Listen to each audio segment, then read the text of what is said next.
Ay, nako, friend. Ikaw naman, nagtaka ka ba? Kung bakit ayaw magpayakap sa'yo ng biyanan mo?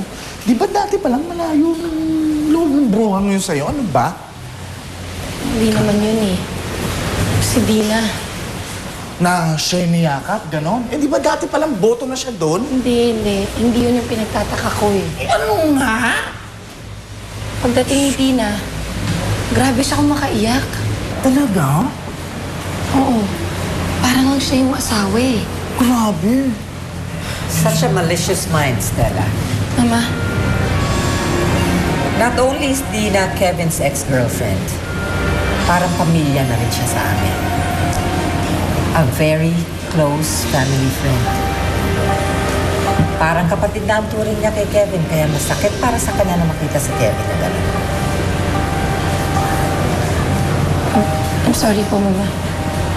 Pasalamat ka, hindi ako malisyosa dahil kung nagkataon, magtataka ako at mag-iisip kung bakit napakatipid naman ang iyak mo kayong wala pang malay ang asawa mo.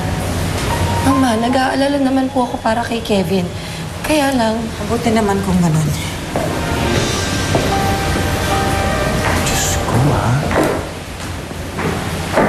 Hindi nga malisyosa, bastos naman. May sinasabi pa, umalis na. Sasapaling ko yan, ha? Sasapaling ko yan. Ganda-ganda niya, ha? Kainis. God. anak, Nay. Kumusta si Kevin? Hindi pa rin ako nagkakamalay eh.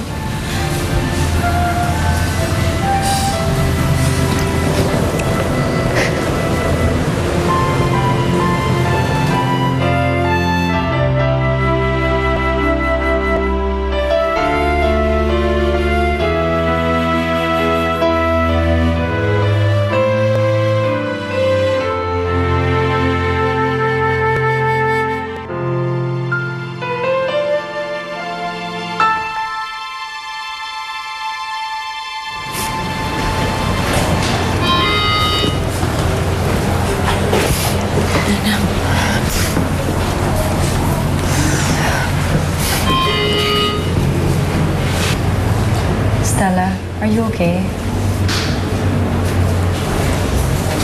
Ito na rin. Nagpapakatatag. Kailan daw magkakamali si Kevin? Hindi nga masabi ng doktor eh.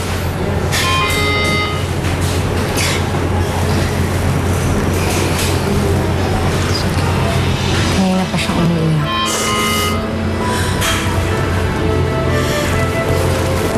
Naawa lang kasi ako kay Stella eh.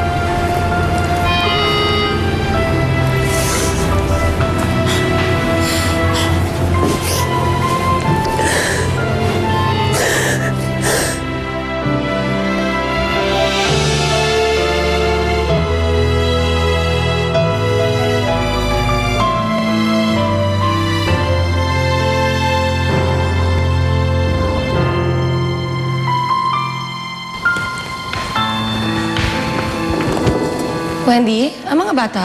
Ay, ma'am, tulog na ho. Sige. Ay, ma'am, sali lang po. Bakit? Para po sa inyo. Nakita ko po sa den kanina, ma'am.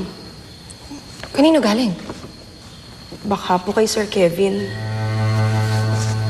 Sige, salamat.